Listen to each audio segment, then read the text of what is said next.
नमस्कार दोस्तों, अगर आपको फ्री के मार्क्स चाहिए तो आप एक सब्जेक्ट पे ज़्यादा फोकस ना करें। मैथ के जो है लगभग 10-12 क्वेश्चंस रहते हैं जीएस पेपर में, टीआरई 4 में जितने भी लोग अपेयर होंगे। और 10-12 क्वेश्चन में होता क्या है कि आप लोग इसको करते नहीं हो और इसका ऑप्शन जो है बहुत कन्फ्यूजिंग होता है।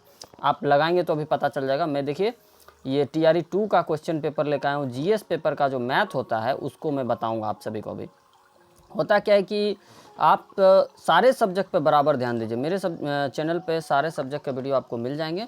आप बारी बारी से लगाएं और अपना तैयारी को मजबूत बनाएं। देखिए इस क्वेश्चन में क्या कहा गया। इस क्वेश्चन में कहा गया है एक दुकान में 2 पेंसिल और 3 रबर की कीमत 9 रुपया है। 2 पेंसिल है और 3 रबर है, उसकी कीमत जो है 9 रुपया है। ठीक है, मैं कलर चेंज कर लेता हूँ, कुछ लाल ठीक रहेगा। तो वीडियो को पसंद आता है तो लाइक शेयर और सब्सक्राइब करना ना भूलें। चलिए, 2 पेंसिल और 3 रबर की कीमत 9 रुपया है। अभी आप देखना अप्रोच। उसके बाद 4 पेंसिल और 6 रबर की कीमत, 4 पेंसिल और 6 रबर की कीमत जो है 18 रुपया है। ठीक है ना। अब ध्यान से देखना, तो प्रत्येक पेंसिल और रबर की कीमत आपको बतानी है। तो होगा क्या कि इसमें एक्स वाई दो गो समीकरण बना के ये वो करने से कोई फ़ायदा है नहीं। अब मैं ऑप्शन से जाऊंगा और मैं बिल्कुल शॉर्ट में बताऊंगा। जिनका भी मैथ वीक है या कैसे लगाना है वो आपको पता चल जाएगा। देखिए, अगर आप पेंसिल की कीमत 1 रुपया रखते हो इस जगह पर देखना, तो 2 एकम 2 हो जाएगा। अगर आप रबर की कीमत 2 रुपया रख रहे हो तो 3 दूनी 6 हो जाएगा। 2 और 6 8 होता है, जो कि नहीं है। तो ये ऑप्शन आपका गया काम से। फिर देखना आप, मैं ये ऑप्शन बी लेता हूँ।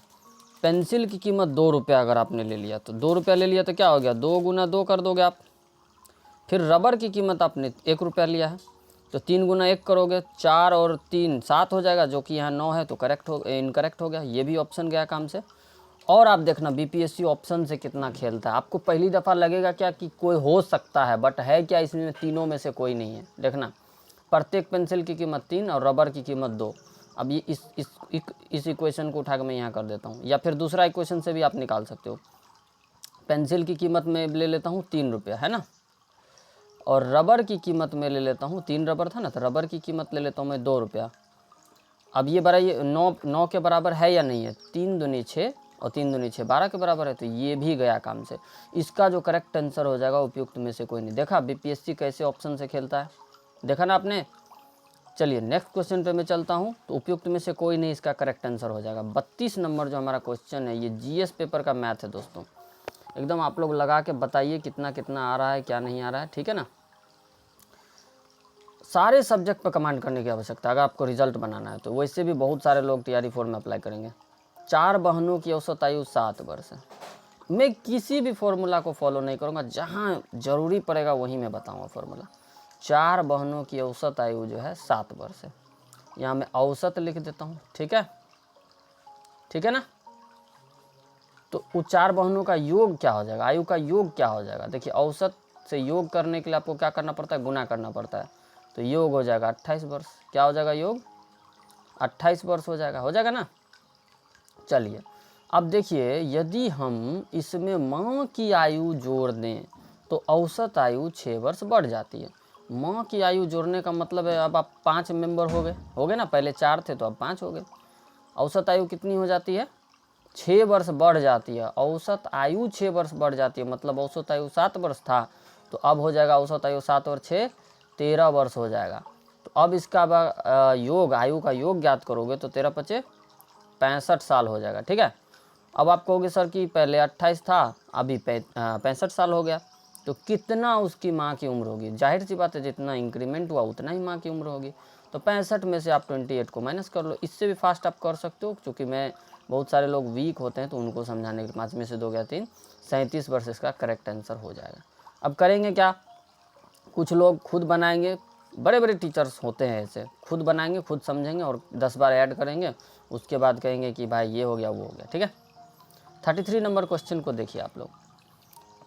121 वर्ग मीटर आधार क्षेत्रफल, और ये जो है ये सीटेट का भी फेवरेट है दोस्तों। ये जो भी 1 to 8 दिए होंगे सीटेट, 6 to 8 सॉरी, सीटेट में देखना ये क्वेश्चन आपको आता है प्रिज्म वाला। ठीक है।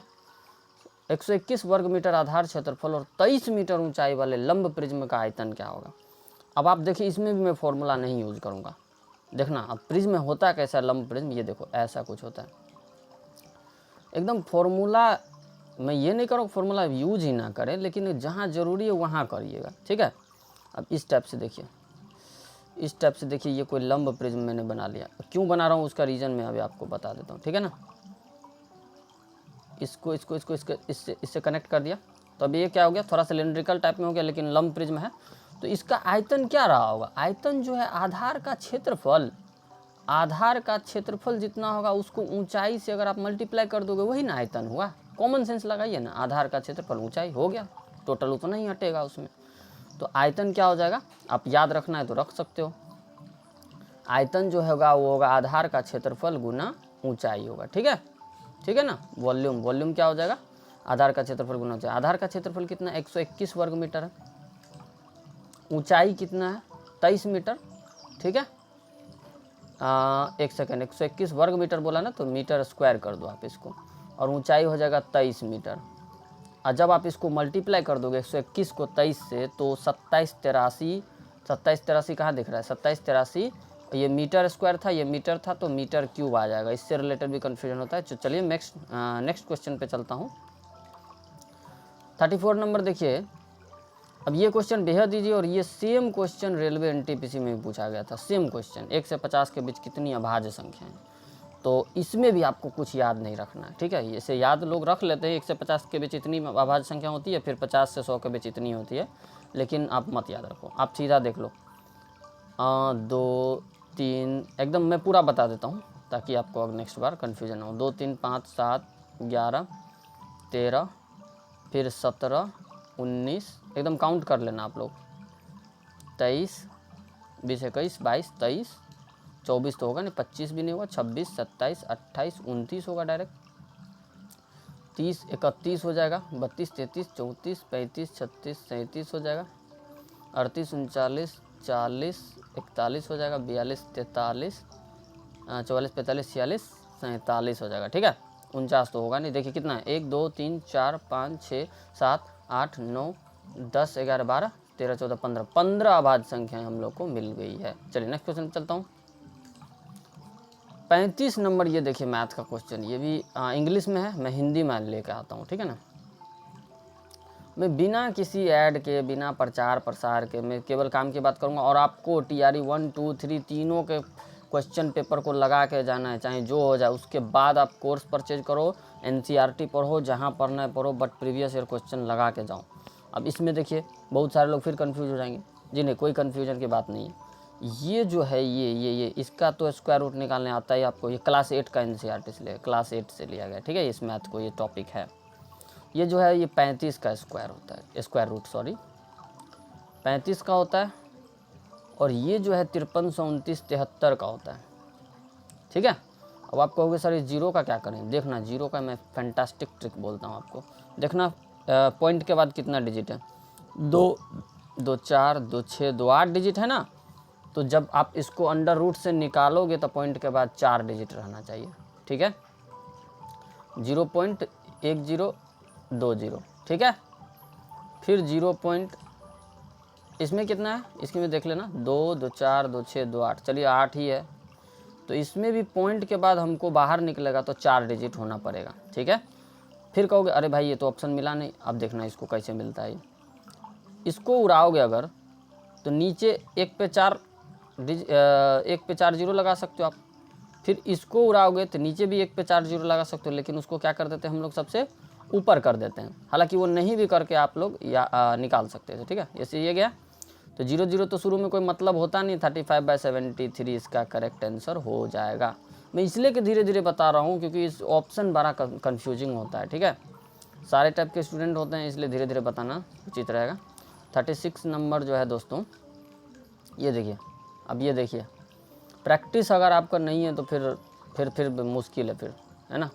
कितना भी देखिए आप रेलवे का बनाते होंगे, SSC का मैथ बनाते होंगे, बट ये BPSC का मैथ एकदम दिमाग ख़राब कर देने वाला मैथ होता है। देखिए पहले आप इस पर गौर करो, इस पर। ये जो है अगर इसका 5 टाइम अंडर रूट 5 टाइम दिया हुआ है, तो आपको नहीं लगता कि ये 5 25 25 25 25 125 125 25 625 625 25 3125 हो जाएगा ना। तो ये इसको मैं अगर बाहर निकाल के 5 कर दूँ तो किसी को कोई दिक्कत नहीं ना। चलिए उसके बाद 5 गुना x पे पावर 10 5 के मल्टीपल पे आना चाहिए, 5 तो आएगा ही आएगा उसमें नो डाउट, लेकिन x पे पावर 10 है, y पे पावर 5 है और z पे पावर। अगर इसके जगह मैं 1 ले लूँ, एक सेकंड इसको स्किप करते हैं दोस्तों, इसको मैं नेक्स्ट वीडियो में पक्का बता दूंगा। इसमें टाइम भी ज़्यादा लग रहा है मुझे। 37 नंबर क्वेश्चन देखिए दोस्तों, 37 नंबर जो क्वेश्चन है ये देखिए, ये बहुत ही टफ क्वेश्चन है। देखिए कहने को तो 1 2 5 6 2 8 है, मैथ घुसा देता है क्लास 10th वाला। ये देखो एकदम क्लास 10th के एनसीईआरटी में ये है, एकदम है, आप जाके देख लेना ट्रिगोनोमेट्री में। ये कहता है 3 tan थीटा इक्वल टू 4 हो तो 3 sin theta plus 2 cos theta. अब देखिए इसका कहने का मतलब क्या है, 3 tan थीटा इक्वल टू 4 है तो मैं खाली tan थीटा बराबर क्या करूं, 4 उधर रहने दो, और ये 3 मल्टीपल में हो तो उधर जाके डिवाइड में हो जाएगा। ऐसा लिख सकता हूँ कि नहीं लिख सकता हूँ। और tan थीटा बराबर जो होता है परपेंडिकुलर बाय बेस होता है, तो इसका हाइपोटेनियस क्या हो जाएगा, हाइपोटेनियस 5 हो जाएगा कि नहीं हो जाएगा, क्योंकि 3 4 5 का ट्रिपलेट भी बनता है, आप लोगों को सबको पता होगा, p/b और ये हाइपोटेनियस हो गया। चलिए अब आगे फर्दर इसको कैलकुलेट कीजिए। 3 sin थीटा बोला है ना, 3 sin थीटा बोला है तो 3 इंटू साइन थीटा क्या होता है, p/h होता है, तो 4/5 आप कर सकते हो, 4/5 ठीक है, प्लस 2 cos थीटा b/h होता है, तो आप 3/5 कर दो, 3/5 कर दो। चलिए अब नीचे आ जाइए, नीचे जो 3 sin थीटा कहने का मतलब है p/h यानी कि 4/5 प्लस सॉरी माइनस होना चाहिए यहाँ पे, ठीक है, 2 cos थीटा, एकदम आराम से समझेंगे। 2 cos थीटा b/h होता है, 3/5 हो जाएगा इसका। यहाँ तक किसी को कोई दिक्कत नहीं होगी मुझे लगता है, ठीक है। अब देखो कटने वाला है तो काटो, बट यहाँ कटने वाला है नहीं कुछ, ठीक है, तो ऊपर ऊपर मल्टीप्लाई कर दो, 4 3 12, इसको देखना अभी मैं इसको इस जगह पर लिखूँगा, ठीक है, क्या हो जाएगा 12 बटा ऑफिशियल क्वेश्चन पेपर है दोस्तों, ठीक है, प्लस 5 इधर हो जाएगा 6/5, ठीक है, और ये जो है ये नीचे क्या हो जाएगा, नीचे हो जाएगा आपका 4 3 12/5, नीचे वाला में भी दे रहा है, माइनस 3 दूनी 6/5 हो गया। अब आप कहोगे सर अब तो आसान हो गया, ये 5 5 का एलसीएम कहोगे सर कि 5 हो गया, और ये 12 6 18 हो गया, 18/5 हो गया, और नीचे क्या हो जाएगा, नीचे हो जाएगा, एकदम ध्यान से समझना दोस्तों, ये बड़ा लेंदी सवाल है, मैंने बोला ना कि सवाल प्रीवियस ईयर लगाइए। 6/5 हो गया, 18/5 और 6/5 आ गया ना।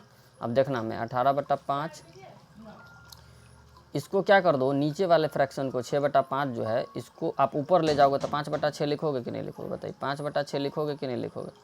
तो 5 से 5 गया और 6 से 18 गया 3 बार में। अब आप मुझे बताइए 6 से 18 3 बार में गया, 3 कहीं दिख रहा है आपको, नहीं दिख रहा है तो उपयुक्त में से कोई नहीं इसका करेक्ट आंसर हो जाएगा। देखा कितना लेंदी सवाल है। मसला ये है कि आप जनरल स्टडीज़ में कितना भी सर फोड़ लो वो धोखा दे ही देता, लेकिन मैथ कभी धोखा नहीं देता, इसलिए कि मैथ क्वेश्चन लगाना बहुत ज़रूरी है। मैं देखा हूँ कि लोग जीएस हिस्ट्री के पीछे पड़े रहते हैं, 5 10 लाख व्यूज़ हैं उसमें। आपको जहाँ सिलेक्शन मिले, जहाँ मार्क्स मिले, उस जगह पे आप क्यों नहीं ध्यान देते हो। चलिए इस क्वेश्चन को मैं लगा रहा हूँ। एक ठोस गोले का टुकड़ा जो है, चलिए गोले का टुकड़ा, लोहे का टुकड़ा sorry, 49 centimetre into 33 centimetre into 24 centimetre विमाओं वाला है, तो घनाभ के आकार में है, और उसको ढाल कर एक गोला बनाया जाता है। तो गोले की त्रिज्या, जब भी आपको बोले ना मैथ में कि इसको पिघला के वो बनाया जा रहा है, उसको पिघला के वो बनाया जा रहा है, तो आप क्या कर लो, पहले वाले का आयतन इक्वल टू दूसरे वाले का आयतन कर लेना। चाहे गोला पिघला के घन बनाए, घन पिघला के गोला बनाए, बेलन पिघला के कुछ भी बनाए, ठीक है। मैंने एक एक्स्ट्रा इन्फॉर्मेशन दे दी है, नेक्स्ट एग्जाम में आपको काम आएगा। तो मैं यहाँ कर दूँ कि घनाभ का जो वॉल्यूम होगा, घनाभ का आयतन जो होगा, ठीक है, वो गोले का आयतन का बराबर हो जाएगा, गोले का आयतन का बराबर हो जाएगा। कर देता हूँ मैं इसको। तो घनाभ का आयतन जो है, जैसा कि आप सभी को पता है, लंबाई गुना चौड़ाई गुना ऊंचाई होता है, ठीक है।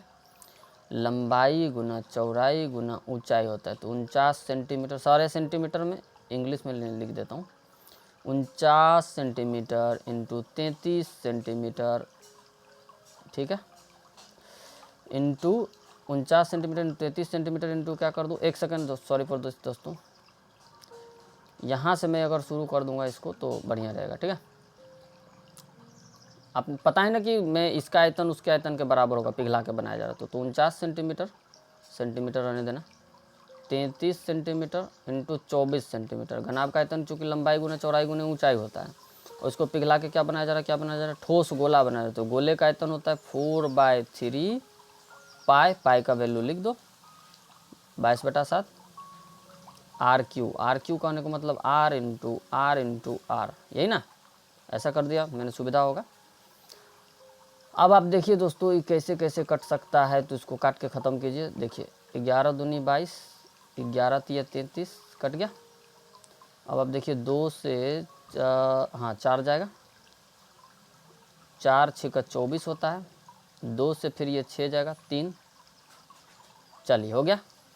अब आप देखना, अब आ गया आपका सवाल, अब तो कुछ कटेगा नहीं, ये दोनों भी जो है उधर जाके मल्टीप्लाई हो जाएगा। उस 49 को मैं अगर 7 गुना 7 लिख दूँ तो किसी कोई दिक्कत, और 2 3 यहाँ पे है,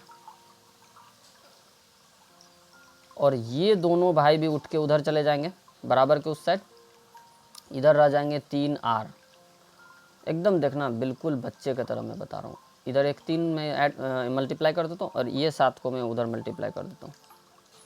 तो क्या हो गया आपको, देखो 3R इधर है, और ये देखो ये एक 7 आप उठा लो, एक 3 उठा लो, तो 7 तिया कितना हो जाएगा, 21 सेंटीमीटर इसका करेक्ट आंसर हो जाएगा, गोले की त्रिज्या, ठीक है ना।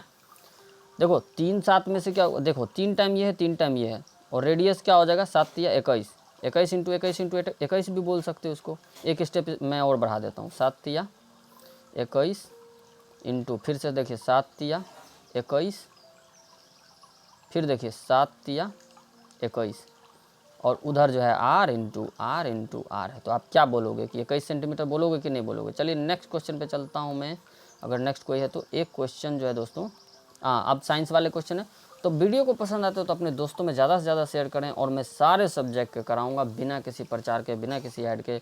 जिन लोगों को PDF चाहिए प्रीवियस ईयर क्वेश्चन का, तो मैं व्हाट्सएप नंबर दे देता हूँ, आप लोग कॉन्टैक्ट कर लेना, कॉल करके भी कर सकते हो, ठीक है। लिख लेना मेरे दोस्तों, सारे चीज़ों का मैं बताऊंगा, कराऊंगा। 7488733068, इस पर कॉल करके जो चीज़ चाहिए आप ले सकते हैं, ठीक है। चलिए वीडियो को समाप्त करता हूँ, धन्यवाद देखने के लिए।